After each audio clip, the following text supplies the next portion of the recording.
Pasca meninggalnya Vanessa Angel dan Bibi Ardiansyah, Gala Sky diketahui masih diasuh oleh pihak keluarga Bibi. Terlebih, sosok Fuji, adik Bibi Ardiansyah diketahui sangat dekat dengan Gala Sky. Sebelum Bibi dan Vanessa Angel wafat, Gala Sky memang sudah sangat akrab dengan Fuji. Oleh sebab itu, saat orang tuanya tiada, Gala Sky hanya mau berada di dekapan tantenya. Fuji yang masih berusia 19 tahun, diminta harus jadi dewasa demi Gala Sky. Meski belum ada pengalaman menjadi seorang ibu, namun Fuji bisa membuktikan ketelatenannya jadi seorang ibu pengganti.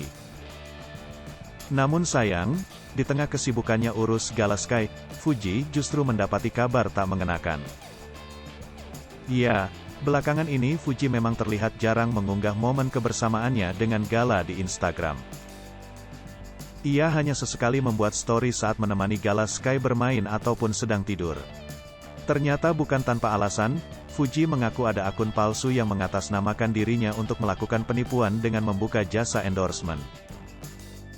Meski sudah meminta tutup akun lewat direct message, DM, Instagram, Fuji justru mendapat perlakuan kurang mengenakan dari akun tersebut. Fuji pun akhirnya meluapkan rasa kesalnya lewat Instagram story-nya, Selasa, 30/11. Aku udah mulai keganggu banget ya sama akun fake gini. Aku udah minta tutup akun secara baik-baik lewat DM tapi malah tetap post endorse, ungkap Fuji.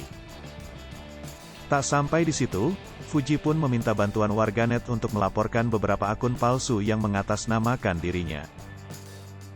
Tolong bantu report ya, karena aku risih, jadi males update kalau kayak gini, ungkap Fuji di Instagram story-nya. Tampak akun tersebut sudah diikuti oleh lebih dari 1 juta pengguna Instagram.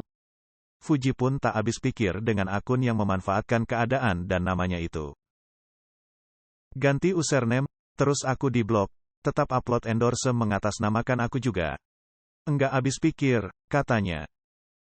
Hai pemirsa Sri Popo TV, jangan lupa komen, like, dan subscribe, serta tonton terus berita-berita terupdate lainnya ya.